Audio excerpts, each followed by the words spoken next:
Yo, when I spit bars in a rave, man, I go hard like Santan. Hello and welcome to another TouchlineGunners podcast. It's your boy Dankoogs on hosting duty today, and I'm joined by my good friend Mr. Shabs, the hood solicitor himself. Man, how you doing? Yeah. I'm here, man. I'm good. Yeah, it's nice, man. It's been a good start to the season, to be honest. Just looking at the results, there's a lot of greens in there.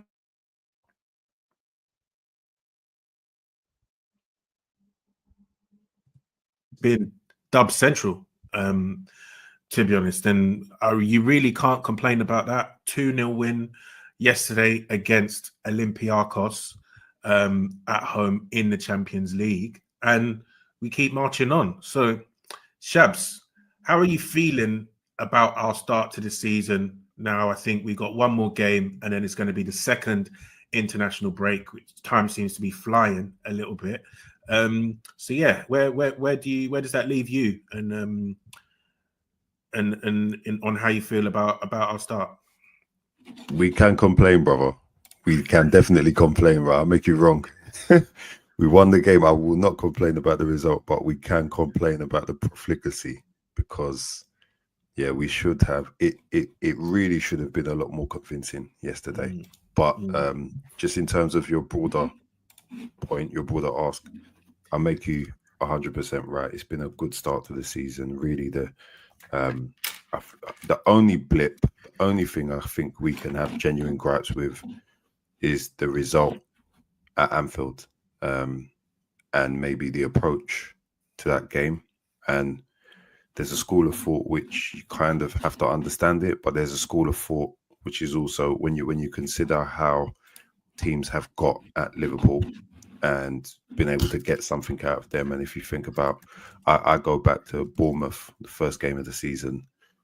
Bournemouth really got at them. It's just Liverpool had stronger firepower in the end. Galatasaray really got at them, got the result. Palace really got at them and got the result. So, I look at that game and rue that a little bit just because of the approach. I know we had some players out, but we had players available that could have started the game, that could have offered us more in terms of assisting us to take the game to them. But apart from that, I think it's been a very good start to the season as well. Maybe if you've been really picky, you could look at the City game as well. But City, we completely dominated them.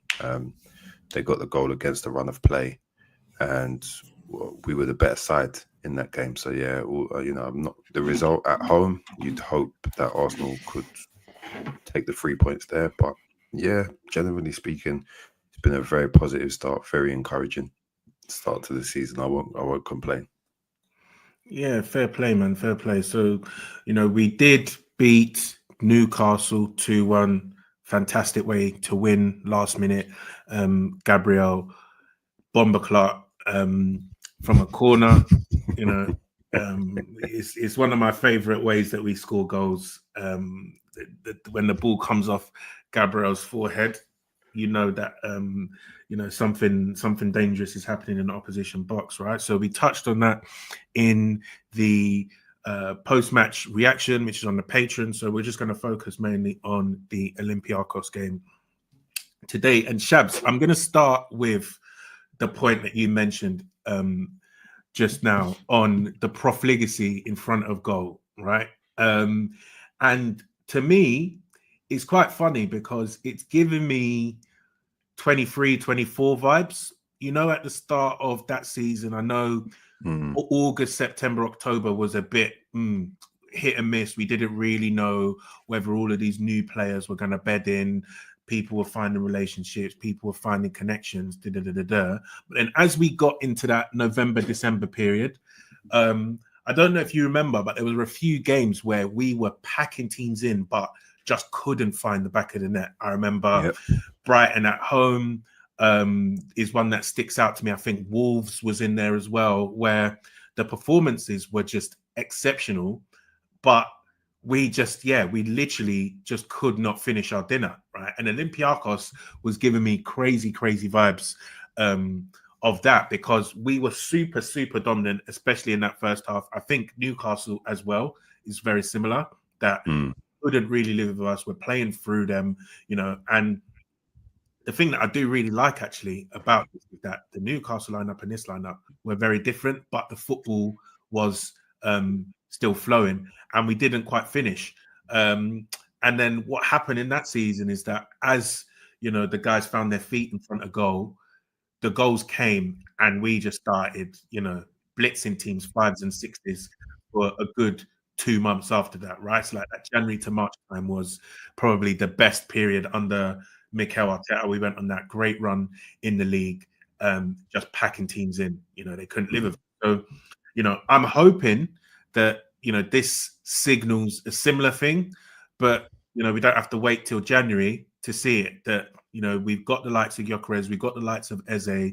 Odegaard played exceptionally well yesterday. Saka's back in the team. Declan Rice had a stellar performance on the weekend, and I thought he looked quite good again coming off the bench. And I think Zubimendi is really developing that, relationship in the middle of the field with whoever seems to play. So I'm hoping, that West Ham, we got something loading for them. You know what I'm saying? So what do you feel about our, wastefulness yesterday? It's I think it's the missing component of this side. We are a comprehensive football side. Our goalkeeper is fantastic. We are a comprehensive footballing side defensively and in defensive phases of the game. We are very comprehensive in midfield, and our attack, when it's gelling, when it's clicking, we are like, on a performance like yesterday, chance creation wasn't a conversation, wasn't a discussion. We created plenty of chances. It's the part of the side, it's the component of this team or this squad or the wider coaching, whichever way you want to look at it, that probably requires that last part of the evolution, if that makes sense. It's like, it's very difficult to upgrade on components of our midfield in that. It's very difficult to upgrade on components of our defending that. We're so good, but attacking wise, we're getting into the positions, we're carving out the chances, we're just not putting it away. We're quite wasteful in attack, basically. So, and I think that was a little bit the story against Newcastle as well, maybe in the first half as well. It was kind of like early on, you need to really take the game. And I think it's nerves come into it as well. Nerves come into it. We've seen our fair share of what you described going back to a couple of seasons. So you look and say, oh, I've been here before as an Arsenal fan. I've seen this team play. I've seen this team perform, and they've not done the business, and then we've been made to pay for it later on in the game or later on in the season. If you think about last season as well, with the volume of draws that we had when we just couldn't break games, again, it wasn't because of very many other components. It was just because ultimately we couldn't finish. Sometimes last season we couldn't create, but sometimes we couldn't finish as well. So yeah, it's just that component, man. And you think about chances. I mean, I know it's early in the game. I don't want to single Martinelli out at all. Nice guy, Mr. Martinelli yesterday. But Miles Lewis-Skelly with that cross in the opening exchanges, and this guy has a free header in the box, and he skews it, he shoulders it, and it goes out wide, and you think, Gyokeres was very good yesterday, very threatening, a lot better with his movement. He looks fitter, he looks sharper. He had a couple of chances. He was unlucky not to have scored, for that not to have gone in terms of that chance that he did take, that hits the post, which Martinelli eventually scores from. But again, you look at maybe being very harsh and very critical, but you look and say maybe there were other opportunities as well that he had in the game that he could or should have taken. Maybe he was a bit unfortunate as well. And this is my passion as a fan, wanting our new striker to notch and get his numbers up, you know. So maybe I'm talking with a little bit of that bias on as well. But there were others as well. There were other players yesterday who I think that we had opportunities to just score and we didn't quite do it. There was Odegaard right at the end, Mate. you That know. one, I was just like, yeah, it's not our day, man. It's not our day. And it was still 1-0 at that point, I believe. Yeah, it was still 1-0. That was before Saka's. But then the finishers enter, you know. The finishers enter the pitch, and then, but you know, Saka, boy, did he finish. But that game was a lot more comfortable for me. Should have been a lot more comfortable in terms of the result than the 2-0 that we ended up with. That game, you could leave. If Saka started, I think if Eze started, Gyokeres, Odegaard playing like that, I think we leave with like 3. I think we're 3-0 up, maybe at half time.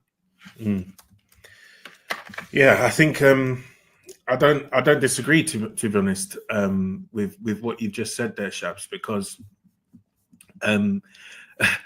it was a game where, you know, I think we said in the chat, oh, Martinelli's going to score today after about 5 minutes, right? And everyone was like in agreement. And I was like, yeah, you know what?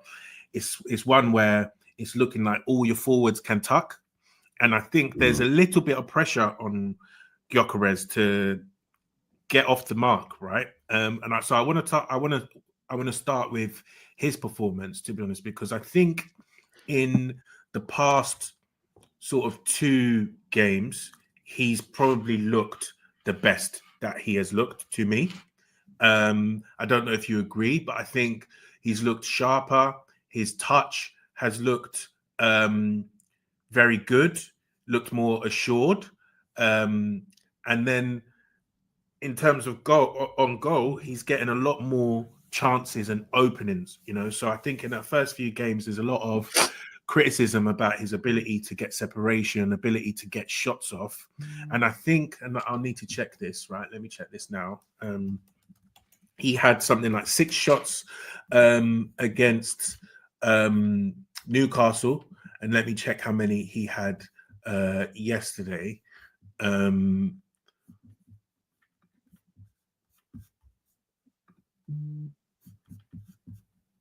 3 shots yesterday, right? 1 on target, 2 off target, to be honest. So, you know, I think this is an improvement on what we saw from him initially. So where do you stand on his performances the last couple of games? Newcastle look better, look fitter, you know, so I think that shows. Yesterday, he looked better. Yesterday looked like the best game that he's played in an Arsenal shirt.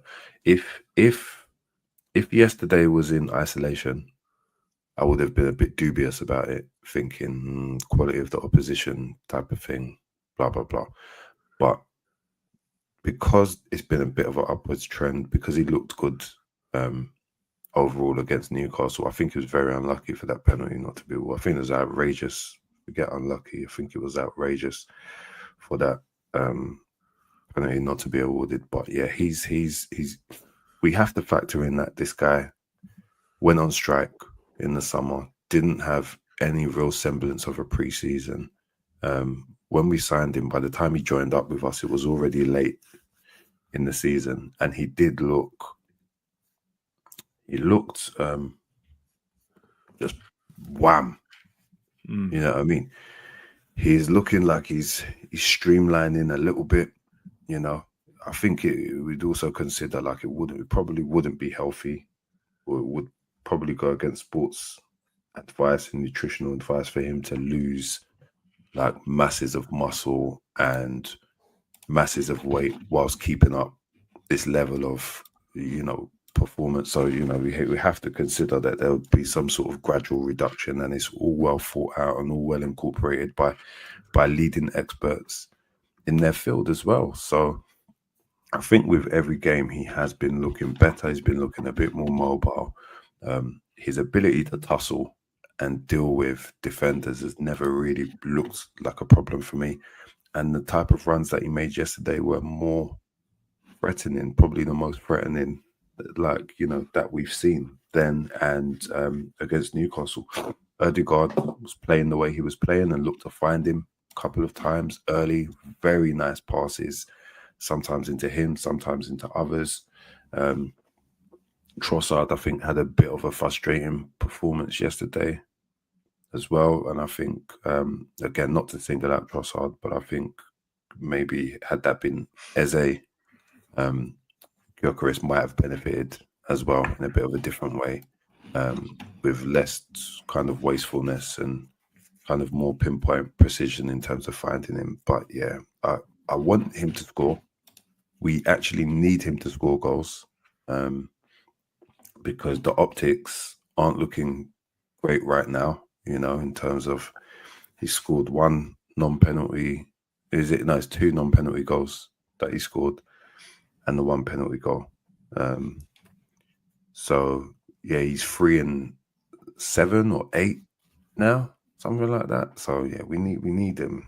We need him to get goals. He's only scored in 2 of those games as well. I'm not just about goal numbers. I'm about your spread of goals. It's really important to me, and who your goals have come against. Really important to me. But there are encouraging signs, man. And like you said, his touch is better. He looks like he's becoming a bit more familiar with his teammates in terms of cohesion. We're seeing a little bit of his ability to combine with some of his teammates as well. We saw that yesterday. So there are more encouraging signs than there are worrying signs, if that makes sense. Yeah, I couldn't agree more, man, to be honest, because, you know, I think it's been a bit nerve-wracking, right? I think people have been very eager to conclude on this player, right? I think, you know, people have just been wanting to get their game off, basically, right? I think fundamentally other players may have been favored, and I think that has sort of seeped into some of the analysis around this guy, not necessarily giving him a chance to even form any relationships with you know, teammates or anything like that, and people just wanted to do I told you so's. Whereas I think if you're looking at the player now, I think this is kind of closer to what I was expecting. I was not expecting him to be, you know, fantastic in the air, bringing everything down on his chest, you know, bringing others into play, with, you know, fantastic hold up. But what I was expecting is, you know, some of this one touch and two touch centre forward play, and then spinning behind to really burst into the box and get shots off, right? And I think it's taken the team a little bit of time to adapt to him, taking him a little bit of time to adapt to the team. But I am seeing some relationships there building, and I think, you know, him and Odegaard linked up quite well yesterday, in terms of him doing one touch sets to Odegaard on the run, and then also Odegaard finding him in behind a couple of times. I think the first time led to the Martinelli goal, where, you know, I really like the fact that, you know, he shrugged off the defender to get his shot away. I think the keeper actually makes a good save because, you know, you see the angle of the shot from behind the goal. I think that's hit inside netting. Martinelli, we said in the chat, very nice guy, because he had the opportunity to steal the goal, wanted to see if it would go in. When it hit the post, and he taps in, right? And I'm saying there's other players in the squad. I'm not going to say names, but they might rhyme with money. Would have stolen that for sure. Would have stolen that for sure. I probably would have stolen that as well if I was a player, man. So yeah, Martinelli, nice guy. And then there was a second one, I think, where Odegaard sort of plays him clean through, and he kind of slips as he's shooting. There's been a lot of the slipping when he's shooting in the past couple of games, and, you know, it's almost like that was what he thought maybe is his bread and butter, where he can, you know, maybe cut on his right foot and shoot. And I think the other chance that he got, he cuts back onto his right and just blazes over the bar. So, you know, maybe a lack of some composure with that finish. But yeah, I think these are promising signs personally. The last couple of games, and I'm hoping that, you know, he can then notch one or two against West Ham, because actually now, Shabs, it's 5 games without a goal for Gyokeres, which has come up quite quickly. Yeah. You know what though? Just to go back a little bit on the point that you're making about Odegaard and how they're combining. What I saw yesterday was really interesting, and he was making those Holland type runs, and he might be modeling his game off of Holland. And when I think about how Odegaard and him play for country, I thought, yeah, actually, what I was watching yesterday, I was seeing that type of attempt in terms of chemistry, that type of chance created. Like, I don't watch Norway play a lot. I don't watch them play at all. But highlights, I want to know how the captain is done when the Gunners are on tour. And yeah, what I've seen in terms of highlights and what there were semblances of those things between them. And I think that might be that looks like it's the prototype. That looks like it's the way it's going in terms of verticality, being direct, running in behind. And I think the value to him offering those runs as well means that players track him, defenders go with him, and it allows space for your Odegaards, your Ezes, which is going to be so crucial if we're looking at using more of a focal 10 in this 4-2-3-1 kind of way. We need that space in the middle, and we've been really critical, and rightly so, about not being able to create from central areas. And I think he will be, his verticality, his willingness to run in behind, his willingness to make threatening runs, selfless and sacrificial runs for his teammates will be really helpful. So I think we're seeing other components and aspects of his game come together and looking good and helping the team. Yeah, we just need to see him score. Like you said, like I said, we need to see him score. We need to see him up that rate. Yeah, fair play, man. Fair play. So next performance, we touched on Odegaard, and it's funny. I think Martin Keown asked Odegaard a question, post-match, to say that, you seen Eze come in, seen what he can do, and have you said, I can do that too, kind of thing? And it was just kind of a mad question that he put to him. But I think there is something in that a little bit, because it looked like we got the old Odegaard back a bit yesterday. I think he was my man of the match for sure in terms of performance, and he was hooping out of control, man. He was really hooping yesterday, man. I thought that was a really, really strong performance. I think he created 4 chances. All of the final third entries and all of this stuff, man. But he just looked back to his old self that we saw again in the stretch, the run in 23-24. So what did you make of that performance? Yeah, he was sensational yesterday. Sensational. Again, is it the quality of the opposition? Olympiacos are not the strongest, even though they gave us a run for our money.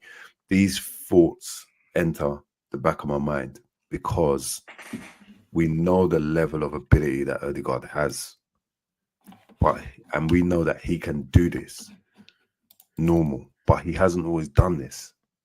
So for me, it's been normal. It was normal to ask the question, is it because of who we're playing against? Is that why he's running amok? But I think that would be a very simplistic way of looking at it. I just wanted to pose the question and play advocate. I think the setup helps massively. I think he's in this kind of double pivot system. He's got less of that right hand bias. He's got more of that freedom and license to move around. He can stay high up at times, although he still dropped. And this is a thing. Odegaard drops a lot to help in the first phase, where I personally don't think he's needed. I think he does so much work defensively on the press. He's got such an engine. He doesn't need to. We've got really confident, competent players. If you've got Zubi there, if you've got Rice in there, which we didn't start with yesterday, Marino and whatnot, Timber, Saliba and Gab are confident on the ball. Mosquera is confident on the ball when he's been an understudy. Miles can go in there as well. Zubimendi, Miles, we didn't really need him to drop yesterday and really assist, but we saw how that also helped with chance creation. And maybe this is just about him and interpreting where the space is on the pitch. Maybe this is the instruction as well. But yeah, we saw him create chances from doing that as well. But yeah, what was fantastic and a reminder is him on that left-hand side. When he's making passes, playing in those left-hand side pockets, it's unbelievable. It is absolutely unbelievable. We saw some of the passing on display and how he was finding the runs of Gyokeres, how he was finding Trossard, how he was finding Miles into space. His passing was unreal yesterday, and that's it. Like we saw on the weekend as well, not to make it about Newcastle too much, but we saw on the weekend, we saw his pass. It was his pass to Saka for the assist as well. Very similar to what we saw on the weekend when he played Miles through. And that nearly also resulted in a chance. So for me, he's got that in his locker, and there isn't a doubt about that. And when he does play like that, there aren't really doubts about his level of ability or where you place him on a world scale. The problem has been him not playing like that as much as we've needed him to. That's the he basically took last season off, man. I can't really put it any other way. Yeah, like I know he got the early injury last year, and it just seemed that he never really got back into his flow. Following that, man, and he's, this has been a similar thing that started this season. That the first 2 home games of this season, my man's played 10 minutes and 15 minutes off with a shoulder injury. And he's probably on the sideline watching Eze hoop and say, "Nah, man, this is my team." You see Tony Adams chatting about his captaincy and all of this, man, and it's almost a pride thing for me that if you came back hearing all these men talk smack about you, you let someone steal your chain. Are you a man or are you a mouse? You know what I'm saying? So, I need you to step up and really show them, what you're about. Show them that you're not a joke, man. To be honest, because I think, if he did have another season like last season, I'll be saying we need to sell him. To be honest, that the team will be moving past him, but hopefully he can come back and replicate that performance yesterday on the weekend and in all the upcoming games as well, because he's now not played that many minutes. He's not had that many minutes in his legs, so I'm expecting him to look fresh and really be able to impact this. Now I think once we get back from the international break, I think there's one more international break in November, of course, but this is the real nitty gritty of the season. 10 games down, the table starts to take shape, both in the Champions League and the Premier League. You get into the deeper rounds of the Carabao Cup, and every game really starts to matter, right? So yeah, we need him fit and firing for that. Shabs, so there are a few listeners' questions here that I think will allow us to cover some of the other aspects of the game. I'm going to start with Stina Swag, who says, "Why does Trossard play like he's holding his phone?"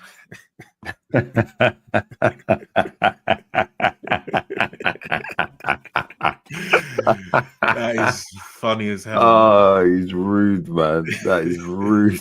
Yeah, that's funny as hell. Oh, listen. That's funny, man. Trossard, I don't know, man. I don't know. Trossard's he's an important squad player, and we know about Trossard's ability to score important goals for us, definitely. But sometimes when he's involved with games from the outset, he can be frustrating, and I don't. It's not one thing. It's a couple of different things, man. I think he interprets the game differently. I think it's about where he's comfortable in pockets to receive the ball, rather than where the team are comfortable. I think sometimes, he's a very technically capable player, but sometimes like his execution or his follow through just doesn't. It's like he's not respecting the game. He's not respecting the game situation, so he'll undersell a pass, or he just kind of does his own thing. Like, and so, I don't know. Sometimes it comes across as it gives off like hero ball vibes. Like, I'll do it. So he can be very frustrating, man. I have learned my lessons about criticizing this guy because he pops up with important goals. He does important things for us. So he is important to have, but he's not untouchable. And in this, like, the healthiest squad we've ever had type of era, just be careful, man. And respect the opposition, respect the game situation, respect your teammates, man, because there's players on the bench that come off and do what you're doing and more, so that's kind of how I feel about him. But playing the game like he's holding his phone is hilarious. That's hilarious, bro. Yeah, I think yeah, it's a funny one because Trossard off the bench and Trossard starting, there's just like a complete different level of efficiency is what I would say. Like, I don't think the play is that different, but if Trossard gets those chances he got yesterday off the bench, I think he's tucking. I don't know what it is, yeah. But when he starts, he just seems to be so wasteful, to be honest. Because I actually thought, the thing is, I thought he played all right, man, and I thought he played well against Newcastle. I see a lot of criticism against these the performance, but I don't think he played badly, man. I think he's linked up well. I think when he's on the left, I quite like him and Gyokeres starting together, because I think Trossard is another one of these guys who is quite creative. He's got a bit of ingenuity about him, right? He does pull certain passes or thread certain through balls that maybe other players like a Martinelli won't necessarily do from the left-hand side. So I do like him as a player.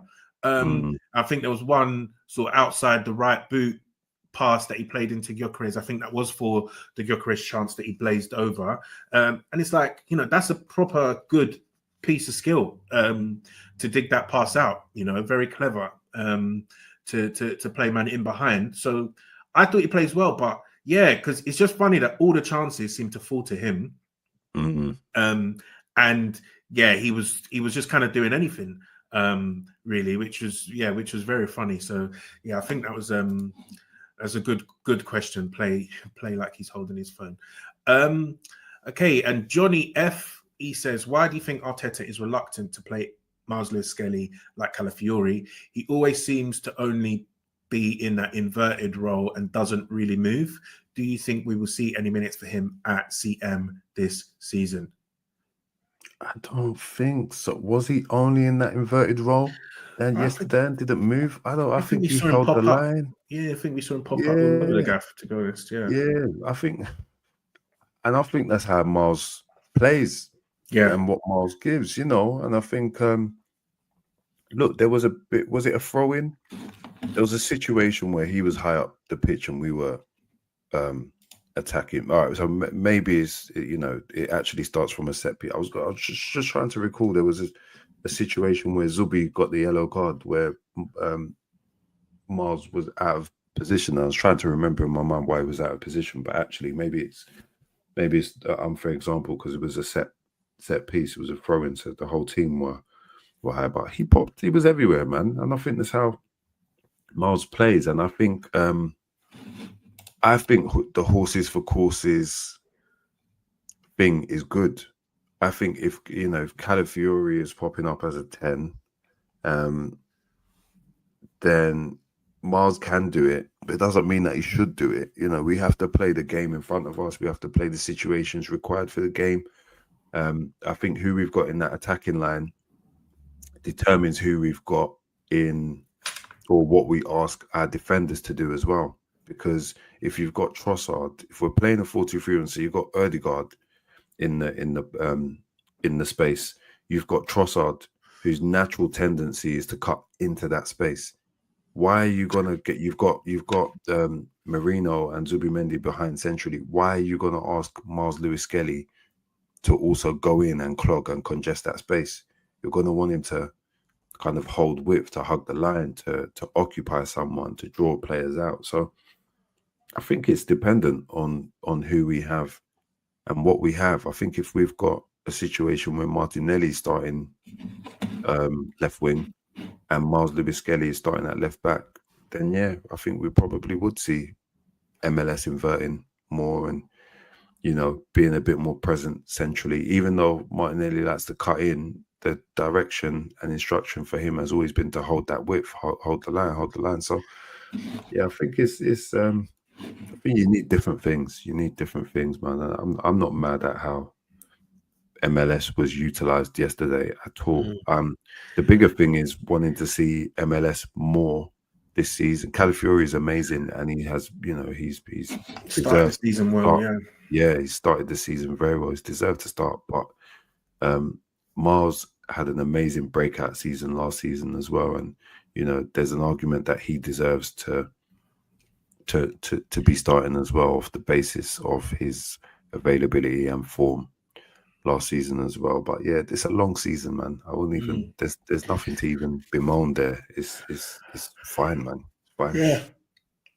I very much hear you, and I think it is down to how players interpret the role, to be honest, because I'm sure they don't get given different instructions, but Calafiori is just way more of an enigma. I feel like he just wants to be involved and run everywhere and, you know, do that, and then it's up to the team then, I think, in the way that we play, to then adjust to the movements that he does. If he runs on the outside, someone can tuck in. If he runs on the inside, someone can go to the flanks. And I feel Miles is a centre mid by trade, right? So that's where he's most comfortable. That's where he wants to get his touches.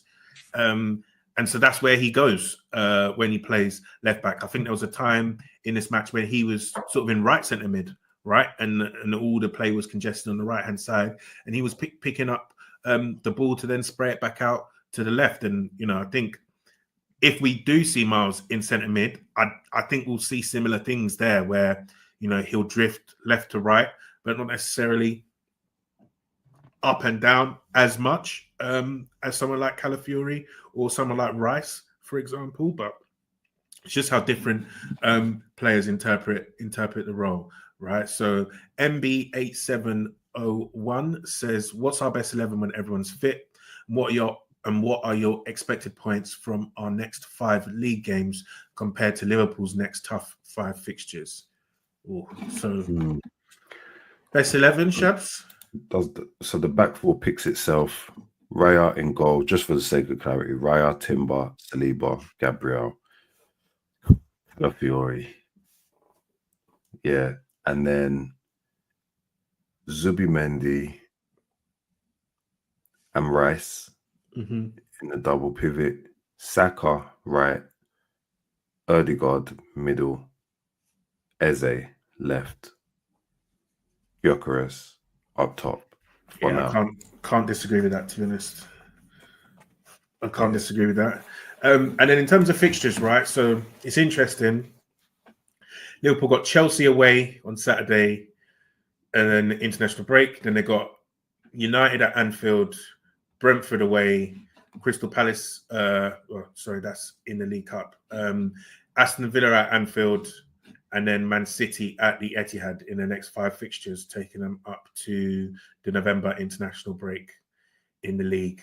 So that is interesting. How many points? Do you know, it's funny. I don't see them dropping that many. I'm not going to lie. I think Liverpool are a team that they tend to do quite well in the bigger games. And then it's your Crystal Palaces, it's your, your Nottingham Forests and stuff like that, where they can come unstuck, like they almost came unstuck against Burnley. So interestingly, I think they will do quite well in that run. Chelsea have not impressed me this season. I've only seen a couple of their games, mainly highlights. They've not impressed me. United, I expect them to beat them at Anfield. Villa have been atrocious. Man City at Etihad, yeah, City. Pep, you got to lead with something there. You have to lead with something there. Yeah, has to. Yeah. I agree. Yeah, I don't even need to over-index this. I agree with what you're saying. I don't think they'll pick up the lion's share of points. Our next games: West Ham at home, I need 3 points. Fulham away, I need 3 points. Palace at home, I need 3 points. Burnley away, I need 3 points. Sunderland away, I need 3 points. I'm not gonna lie to you, man. I need maximum. I need 15 out of 15. Yeah. I need 15 out of 15. Yeah, same. I think it's doable. The tricky ones in there. Palace are on a great run. And Fulham, because Fulham, for some reason, pull our card. Haven't beaten Fulham away 2 seasons in a row now. Yeah. So those are the those are the tricky ones. They're the tricky ones. But the others, I think, are quite clear cut. Yeah. I don't mean that in an arrogant way, but they're quite clear cut.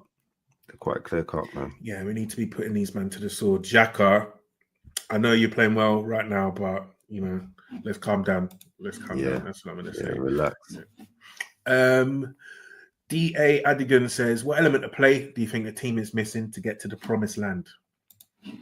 Yeah, big up D.A. Adigan, man. Top guy. But yeah, I think we covered this earlier when we were just talking about that finishing, and I think that's what he's hinting at as well. I think it's the finishing. I think it's more regularity of chance creation, high level chance creation, and finishing, man. I need Gyokeres to be leaving with 3 to 4 shots per game, 2 shots on target per game, minimum. I need him. I need him to. I know that's hard, but at Sporting, he was averaging about 3 shots per game on target. We need him to be getting. We need him to be getting the goals that we need. We need him to be getting 2 shots on target or close to 2 shots on target every game. And I think of that, he's got a chance of leaving with 1 goal in most games. Because I think the quality of his finishing is very good. I think the quality of his striking is very good. But yeah, it's finishing, man. We talked about it earlier. That's the area for me. Yeah, man. Yeah, because it's just that efficiency, man. It's just that efficiency. Like if we can turn more of these chances, like when we are on top, to just put teams to the sword. Like there was a time where if Liverpool had you under the cosh, they're bagging. It's that inevitability factor that I need us to just have in open play as well. Because I think from set pieces, we look super inevitable right now, to be honest. I can't lie to you. Like, it looks like teams are fearful that, every time we have a corner, boom, Arsenal can score. I need that from open play as well, that when Arsenal enter your final third, you're in trouble. You're in trouble. And I think that will come with our killers playing a bit more. Saka back to full fitness. Eze, getting up to speed fully to, start 2-3 games a week. And I think that will come personally. So a couple more questions. There's a couple here on Maneri. Asir Lee says, what does MLS have in his game that Nwaneri doesn't yet? And the North Bank says, what does Ethan Nwaneri have to do to get a start? So, I hate the comparisons between the two of them, man. I hate the comparisons. They're different players, man. They're different players in different positions. I think if maybe the second question is a fairer one, but the first question about what does Miles have that Ethan doesn't, I think that's a bit unfair because we don't know. Like, we've had a greater exposure to Miles than we've had to Ethan, so we don't know what Ethan lacks. We've known Ethan for longer. Well, we haven't, but the mass public have known Ethan for longer because he made his debut sooner.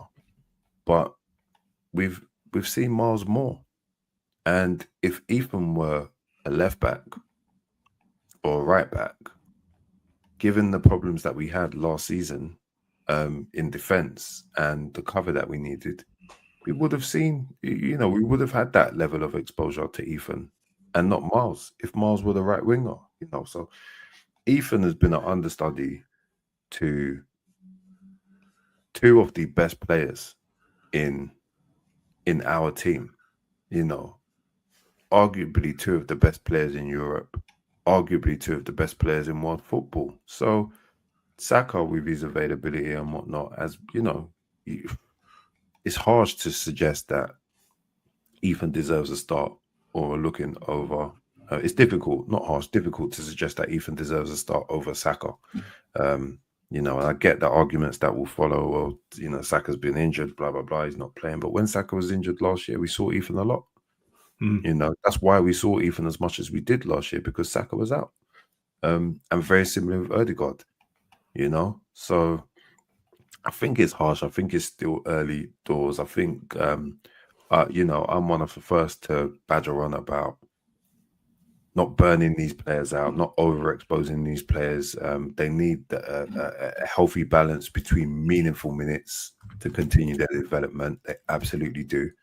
But they need their legs to be preserved as well, because, we want them to have long, successful careers. We don't want them to start running into injury troubles very early on, you know what I mean? And then they're cooked by the time they're 22, 23 years old. We've seen it happen. We've seen players get absolutely flogged to the bone. So, yeah, I want us to err on the side of caution. Personally, with Ethan, I have wanted to see Ethan more than he has been utilised. I think there have been opportunities to give him more game time, to give him more minutes, to give him more starts, definitely. So I don't disagree with that, but I also think, I think things are fine where they are as well. Like, I think Ethan's time will come. He's an incredibly talented player. I think his time will come, and it will be his time. And I think it's unfair to compare his career pathway to Miles's just because they've best friends that come out of the academy. It's very different areas of the pitch operating in, right? Like, fundamentally, there's not very many 18-year-olds doing bits in attacking areas for a team challenging for top honours. Like, so let's be guided, man, because the guy just turned 18. Where 9 games into the season, he's played a couple of games significantly, obviously not from the start due to injury to Odegaard, but he's played 80 minutes in the Prem, 2 games at home, started against Port Vale. So I think his minutes will increase. He played something like 1,000 and something minutes last year. I think he'll get close to the 2,000 mark overall this year. And then we go from there, man. 2,000 minutes for 18-year-old playing for Arsenal whilst they're trying to chase a Prem, whilst they're trying to chase a Champions League, I think is really good. So we'll see. Yeah. We'll see where we land, right? There's another 50 games probably if we meet all the goals that we're trying to meet, right? So yeah. So we'll see. And I broke it down earlier. I broke it down in the summer. We was having a tussle in the group about it, and I broke it down and I said, bear in mind, he started the season as a 17-year-old last year. He turned 18 in March. So I broke it down in terms of 17-year-olds across Europe that played more minutes than him. And it was only Yamal. It's only Lamine Yamal. Across Europe. So in the Prem, there was nobody. Man was looking at Tariq George and Tyler Diblin and that. A lot of them men are older than him. They started the season as 18. I even broke it down for 18 players who started the season aged 18. who played more minutes than Ethan. No one. Not in the Prem. Yeah. So yeah, I hear you, man. I hear you. So Yonko Abs, he asked, 8 games into the season, how do you feel about Gyokeres? For me, he's okay as he's relentless and he'll improve naturally thanks to fitness and chemistry. But that's all. I think we touched on that. We think he's getting sharper. But we answered that one, I think, earlier. And then Adam SEG, last question, he says, is it time to sell Ben White? He provides nothing of added value anymore. We need an actual attacking fullback. Marino, wow. Trossard, Havertz, and Jesus should all go as well. Damn. Wow. This Damn. is this is heavy. Yeah. This is heavy. I'm not sure I'm in the sell Ben White category yet, man. I don't agree. You agree? You agree? I don't agree. No, I'm saying I don't agree. Not at all, man. Yeah, I'm not in the sell Ben White category. I'll judge him at the end of the season, man. I'll judge him by the end of the season. He spent a long time out, had an operation. He's had a full preseason, then got another injury recently as well. So I'll see, man. I want to see, because I do think going forward he is a big added value. I think he makes that right hand side a more attacking prospect. I think some of the fades that he does over the top to whoever's playing on the right wing, I don't think we have many people in the squad who's capable of playing those passes, those clip balls with the backspin, some of the switch plays that he does as well from right back. We saw that yesterday. I think they're a big value add, man. So I do like Ben White. I think he has put his body on the line for the team, to be honest, in light of, Tomiyasu not being fit. I think they said he played in the 21-22 season with like a grade 2 hamstring, took injections and stuff like that, man. So I'm always on giving these players a bit more leeway to get back to full fitness, to get back to their top level. But yeah, if we get to the end of the season and he's not looking quite at it, then yeah, maybe that's something you have to take a call on. But no, man, I think he deserves a bit of time from us fans. I don't know what Ben White done to just be in the firing line like that. Like man's been injured and he's just come back. He's not had a run of games to even kind of regain his fitness or his conditioning or match sharpness or what have you.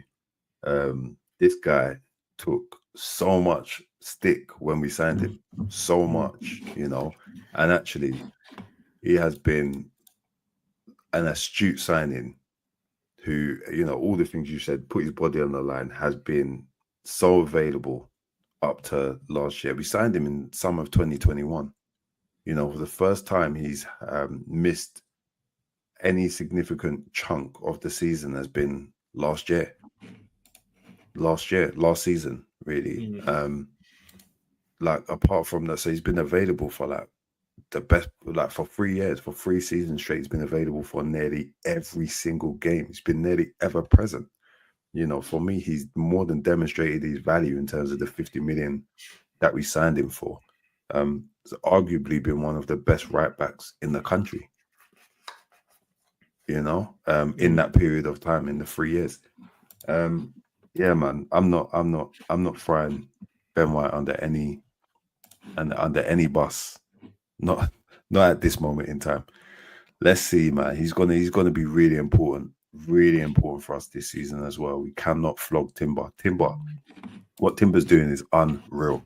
Yeah, how he's playing is unreal. This is an elite football player. But remember, Timber as well had a serious injury.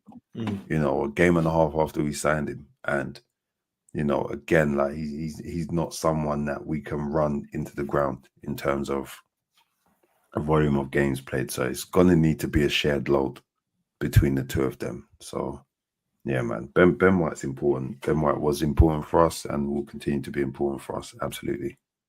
Yeah, I hear you on that, man. So Shabs, thanks for joining me. Listeners, thanks for tuning in. We've got West Ham at home, 3 p.m. 3 p.m. is when these refs decide they want to do their dirtiest work, yeah? So let's hope it just turns into a nice routine 3 points for Arsenal. West Ham is another team that we've not beaten at home. in a couple of seasons. So yeah, let's turn that around, get some more points on the board, put some pressure on Liverpool, who have a big game on Sunday as well.